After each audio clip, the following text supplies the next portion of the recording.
मेरी हजरात है, मैं अपने जज्बात पर कंट्रोल करें, वरना अगर आपने कंट्रोल न किया तो दूसरे आपके खिलाफ खड़े हो जाएंगे। ऐसा ही है। तो आप इन दिनों ऐसा माहौल तलाश करें जहाँ आपके जहन को सुकून मिले। कोई ऐसा जगह ढूंढें, कोई ऐसा माहौल तलाश करें बजाय लोगों के साथ मिलकर काम करने के, जहाँ टेंशन बनी पड़ी है, मज़ीद टेंशन बढ़ेगी।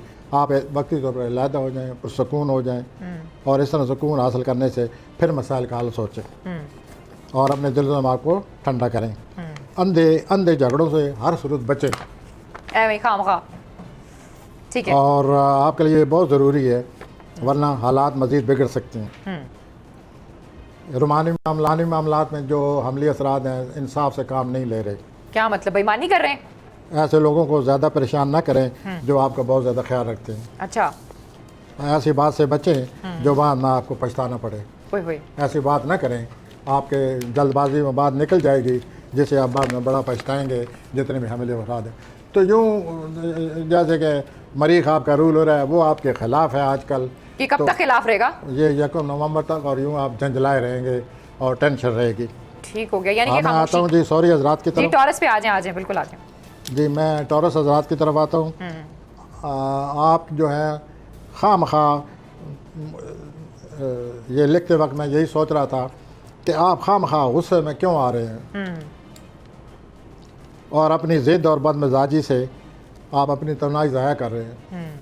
खामखा की ज़िद, खामखा का टकराव, खामखा का गुस्सा, क्या इसका फ़ायदा? काम की जगह या आपकी प्राइवेट लाइफ में गड़बड़ ज़रूरी है, होती है, होता रहता है हर एक साल, लेकिन उसको सूझबूझ के साथ हल करना चाहिए। सोच विचार से उसे हल करें। लेकिन प्रोफेसर साहब, गुस्से की कोई ना कोई तो वजह होती है ना, ऐसे तो बंदा गुस्सा नहीं ना करता। बहरहाल हमारा एज ए एस्ट्रोलॉजर मेरा तो यही फ़र्ज़ है कि पॉजिटिव बातें भी साथ बताता जाऊँ जी, और पॉलिसी के तौर पर वक्ती तौर पर आप पीछे हट जाएँ ताकि आप सब्र सुकून से अपने मामलात को सोच सकें। आप अपनी भरपूर तवन्नाई से अपने मकासद को हल करने की कोशिश करें। अगर दूसरे लोग तनकीद कर रहे हैं तो आप ज़रूर ज़्यादा बुरा मना जाते हैं। आप उनकी तरकीब को सुने और अपने मकसद को सामने रखें और मकसद की वो पैरवी करें, अपने मकसद को हल करने की कोशिश करें और दूसरों की बातों को वक्ती तौर पर बर्दाश्त कर जाएं।